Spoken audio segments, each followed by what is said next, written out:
once we created it. After I stopped, we ran into a problem if we run the program.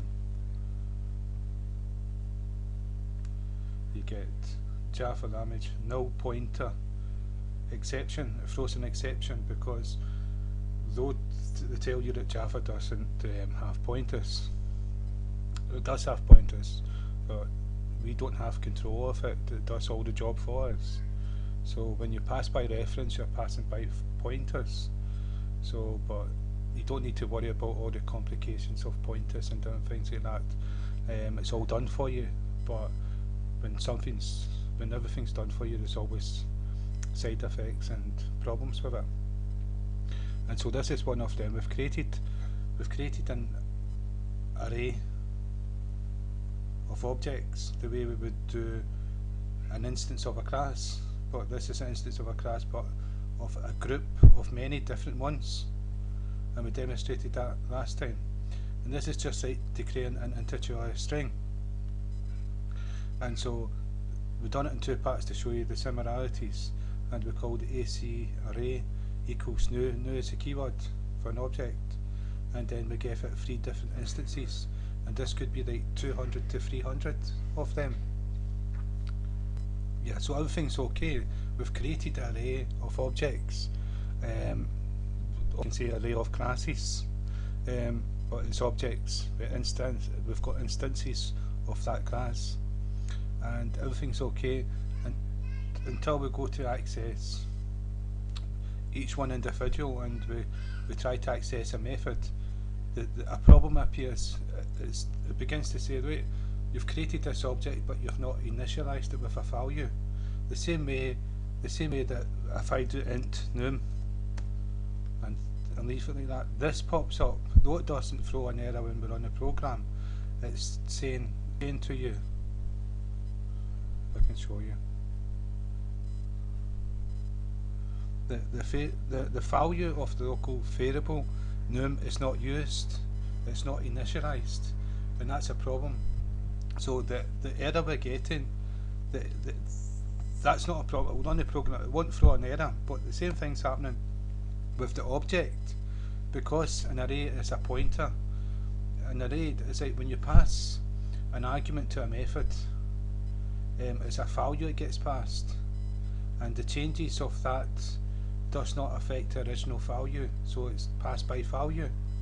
And so when you pass by reference, it's a memory address of a variable that's getting passed, and so any changes to that will affect the original variable in memory, and that's a pointer. The memory address is pointing to that memory address, and that's pointers. And so we don't want to go too deep into that because it's Java, and it doesn't deal with pointers. And so we've created the object, but what it's saying is we've not initialized the object. We've created an integer, but we've not said integer equals 0. And so we've created this object of this class, but we've not given it any values, though it has values. And this is a problem with Java. It's got values, we've initialized it. As soon as we make the object, we've created this, but because we're doing an array, it's saying it's a pointer, and we've not it's nil. There's no value at all. Nil doesn't mean 0. It means, if you go into databases and things like that, it means nil. I'm trying to remember. I don't want to give you false information, but nil is not 0.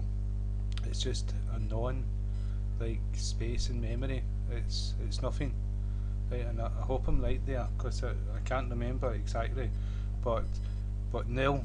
It's telling you that it's nil. I don't want to talk too much either, so I'm going to run it again. I'm going to point out what the error is. The error is Java damage null pointer exception, and that null pointer is saying that it's pointing to an object that's not initialized, so it's not been given a value. And if we click 12, it will point exactly where, and it's this part here, because we're trying to access it. If I comment it out, the creation of the object is okay, but when we try to initialize the members of that class, that's when we get the problem. Run it again. Everything's okay, because we've created the object, array object, but it's not initialized. That's what I'm trying to get across.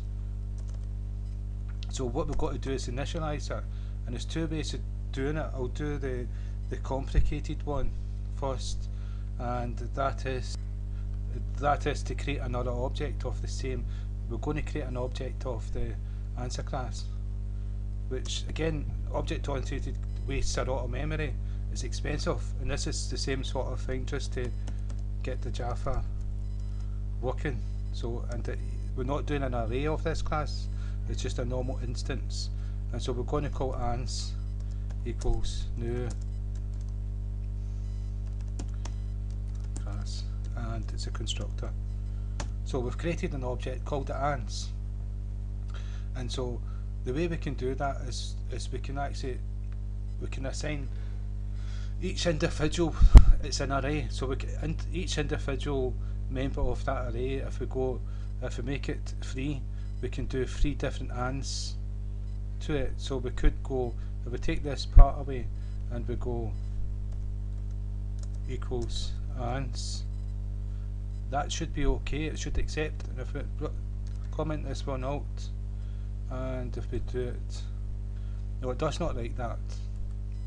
Right, so it doesn't like that. What I'm going to show you is, it's because we'll have to do it with every single one of them, and we're going to do it the shortest way possible. And so I'm going to edit, take it back to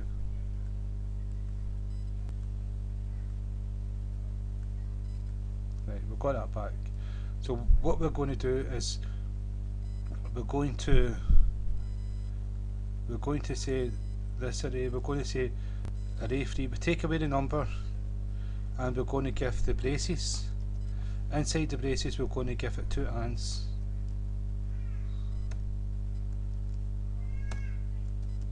Right, so now we've assigned it, we don't have to say 3 because that's 1, 2, 3, and we've got objects of this in this array.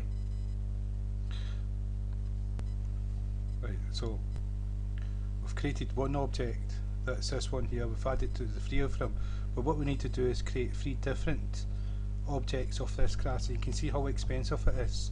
This is the most awkward way of doing it, and time consuming one way, and the expensive way. And so we've created 3, so each one of these has to have a different name. And so that's 0, this is 1, and this is 2. Now we've initialized each element of these as the values inside this class. And so we've created an array of class, and now we can run a program and it should be okay. What's this?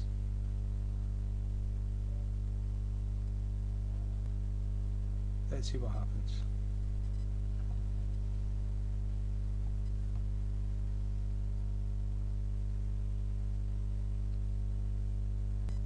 Yeah, I've typed in the wrong name here. It's answer class. A typo. That's really bad. I should be taking my time and doing it. Answer. Yeah, I was wondering why that wasn't working. That's really stupid. Sorry. Answer. No, this is complicated enough for someone to grasp without me doing these silly things. And you can see it's not ready anymore, so we're going to program. This will work. It's the most expensive way of doing it. This is us going deeper into, you can see it's worked. And if we go up here, we can see that 33 we've called, 33, array 1, 33 was passed into it. You can see array 1. So if we go to 2, what is passed into it, just to show you that each one is different. And if we go up to the top, 46. So we've got an object in each one, a different instance of these classes in each one of these arrays. We've done 3, we could have like 2,000 of them, and so to do it individual would be too complicated, time consuming, and there would be mistakes and errors. If I can make errors as simple as that without looking, imagine if I had a whole bunch of stuff to do. And so that's the basic error. I shouldn't be doing that. So, but that's a wrong way of doing that. There's an easier way, and it's an important way to show you. Right, we've created an instance of each one, and we use the new command with the constructor name. Right, that's the class name with the brackets. And so what I'm going to show you is doing all this. You can imagine if we had 300 of them, and then using the name that we gave it. What we can do is we can just use the new keyword and the constructor of that class. And so if we go answer class, and remember the constructor has the same name as the class, so that's the name of the class, and we're going to do brackets, and you can see it's accepted this. And the reason why we didn't have to give a name is because when we looked at arrays, we realised that we didn't need to name the integers, like name 1, name 2, name 3, name 4, or name 1, name 2, name 3, name 4, because we were going to access them not by name but by index number. And so we can just say new object of this class and the name of the class with the brackets. If we run it, you'll see it's actually worked. Yep, it's worked. Right, and so what I'm going to do is change these here. New answer. These are important because there's something wrong. New answer class. It's got to do it's a constructor. We've got to do the brackets. And new answer class. Right, and so we don't need these. We're not used them. We don't need these. It would be really expensive. Imagine if there was like 200, an array of 200 of these answer class. You'd have to do that 200 times. You don't want to do that. So the easiest way is just to say new answer class, right? And so this gets rid of that null pointer. If we've got null pointer exception, and so what we've done here is we've created out of these arrays we've declared. We've already made an instance of this array, and then but we've made an instance of not one but many, and instead of saying how many here, we've initialized it. Without the initializer, we'll get that exception thrown and the program won't run. And so we've got new answer class, so we've put 3 elements. We could put a lot more in.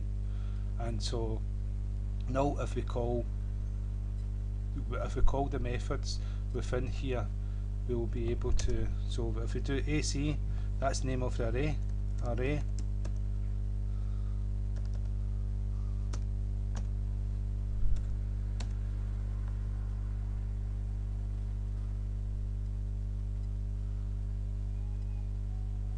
And so what we can do, that's set answer, and we can do, we've got access to all the methods within this class for every single element of that array. And so this is set to answer. We don't have the answer